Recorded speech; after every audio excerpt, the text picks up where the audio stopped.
Ilang taong ka na eh? Ha? Hindi mo alam? Sino ka mag-anak mo dito sa lugar na to? Hindi pa? Sino magulang mo? Hindi mo rin alam?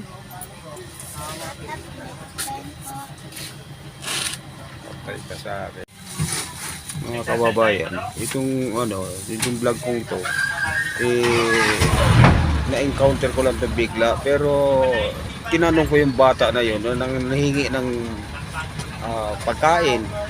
Tinanong ko kung taga saan, o may kamag-anak siya dito sa terminal na to. Wala daw siyang alam.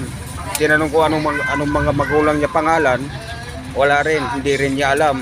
Tinanong ko kung ilang taon siya, hindi rin alam. So, pag kumita tong video na to, ay aking ibibigay sa kanya. Salamat po.